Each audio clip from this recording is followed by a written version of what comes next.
ప్రార్థనకి వెళ్తున్నారు, స్పిరిచువల్గా బాగున్నారు, కానీ బయటికి ప్రార్థన అయిపోయిన తర్వాత మందిరం నుండి బయటకు వచ్చిన తర్వాత కొన్నిటికి బానిసలు అయిపోయారు. క్లబ్ అని, పబ్ అని, సిగరెట్ అని, మందని, రకరకాల వాటికి బానిసలు అయ్యారు. మరి వారి ఆత్మల సంగతి ఏంటి అంటున్నారు. ఓకే, స్పిరిచువల్గా ఉన్న వ్యక్తి ఆ పని చేయగలడా అంటే 2 విషయాలు మీకు చెప్తాను. గొర్రెకు పందికి తేడా ఉందా లేదా? ఓకే, గొర్రె ఏం చేస్తుంది? దానికి బురద అంటుకుంటే ఏం చేస్తుంది? సంతోషించి ఎగిరి గంతులేస్తుందా? ఆ బురద వదిలించుకోవాలని చూస్తుందా? ఓకే, యేసు ప్రభువారు నేను గొర్రెలకు మంచి కాపని అన్నాడు. నువ్వు మారు మనసు పొంది అందుకే తిరిగి జన్మించిన అనుభవం, బోర్న్ అగైన్ ఎక్స్పీరియన్స్, మారు మనసు మార్చబడిన అనుభవం ఉంటే ఆయన గొర్రెగా, అంటే ఆయన ప్రభు యొక్క బిడ్డగా మార్చబడతావు. చూడండి, గొర్రెకు పందికున్న తేడా ఏంటి?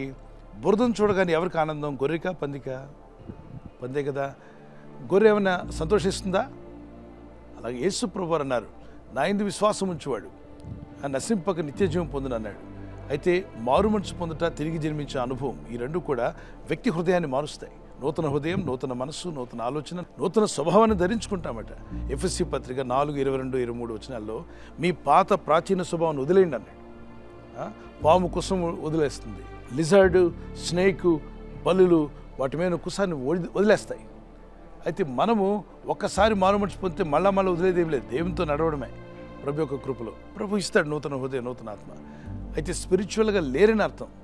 ఎవరైతే మీరు స్పిరిచువల్గా ఉన్నారు కానీ వారు దేవునితో నడవలేకపోతున్నారు, బలహీనతలు ఉన్నాయి. స్పిరిచువల్గా ఉన్న వ్యక్తి స్ట్రాంగ్గా ఉంటాడు, తన బలహీనతలను జయిస్తాడు. అంతేకాకుండా ఇతరులను కూడా బలపరిచేవాడుగా ఉంటాడు. తాను మండుతూ ఇతరులను మండిస్తాడు, తాను వెలుగుతూ ఇతరులను వెలిగిస్తాడు. ఒకవేళ నీలో చిన్న బలహీనతలు ఉంటే ఒప్పుకొని ఏం చేయాలి? ప్రార్థన చేయి. నా బలహీనత తీసే ప్రభు అని ప్రార్థన చేయి. ఇదిగో నాలోని వీక్నెస్ ఇది, నా అంతరాత్మ చెప్తుంది. ప్రభు, పరిశుద్ధాత్మ ద్వారా నువ్వు నన్ను గద్దిస్తున్నావు. ఇదిగో వాక్యం ద్వారా ప్రభు నువ్వు నన్ను గద్దించావు, నేను మారాలనుకుంటున్నాను, నాకు శక్తినివ్వు, నాకు మారు మనసు ఇవ్వని ప్రార్థన చేస్తే ప్రభు ఖచ్చితంగా సాయం చేస్తాడు. ఓకే, బలహీనులకు బలం ఇవ్వడానికి ప్రభు ఉన్నాడు. పడిపోతున్న నేను నిలబెట్టాలని ప్రభు కోరుతున్నాడు. అయితే నీవే కావాలని జారిపోతూ ఉంటే అది నీ తప్పు అవుతుంది. ఎప్పుడైతే పంది బురదను చూసినప్పుడు ఎగిరి గంతేస్తుంది, అవకాశం దొరికినట్టునే దానిలో దూకడానికి కూడా ప్రయత్నం చేస్తుంది. గొర్రెకు బురద అంటుకుంటే దాన్ని వదిలించుకోవడానికి ప్రయత్నం చేస్తుంది.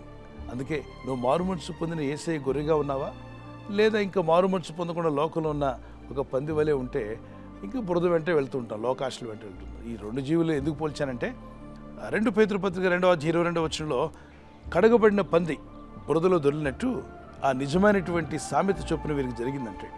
కుక్క మంచిదే, కుక్క తన వాంతికి తిరిగినట్టు అన్నాడు. కుక్క మంచిదే, కానీ వాంతి చేసిన 10 నిమిషాలకు మళ్ళీ తన వాంతిని తానే తీసుకుంటుంది. నువ్వు విడిచిపెట్టిన పాపాలు, వదిలేసినటువంటి వాటికి దూరంగా ఉండడానికి ప్రయత్నించే ప్రభు నీకు సాయం చేస్తాడు. ప్రార్థించు. నీ డోపమిన్ అనేది ఒకప్పుడు అవి వాడినప్పుడు, ఆ డ్రగ్సో, ఆ సిగరెటో, ఆ పాపమో, ఆ క్లబ్బో, పబ్బో, ఆ వ్యర్థమైన వాటిని వెంబడించినప్పుడు రిలీజ్ అయింది. ఇప్పుడు దేవుడు నీకు నూతన హృదయం, నూతన మనసు ఇచ్చాక వాటిని అసహించుకునే హృదయం ఇస్తాడు. నూతన హృదయం, నూతన స్వభావం వచ్చినప్పుడు నీలో మార్పు వచ్చేస్తుంది. ఇప్పుడు నీ డోపమిన్ దేనికి రిలీజ్ అవుతుందంటే యెహోవా ధర్మశాస్త్రమందు ఆనందించు దివారాత్రం దాన్ని ధ్యానించేవాడు ధన్యుడు. పరిశుద్ధాత్మలో ప్రార్థిస్తున్నప్పుడు, వాక్యం చదువుతున్నప్పుడు, దేవుని స్తుతించి ఆరాధిస్తున్నప్పుడు మనకు డోపమిన్ రిలీజ్ అయ్యి ఆత్మీయంగా ఆనందంగా ఉంటాం, సంతోషంగా ఉంటాం. ఒకప్పుడు లోకంలో వ్యర్థమైన వాటికి, పనికిమాలిన వాటికి మనసులయ్యావు.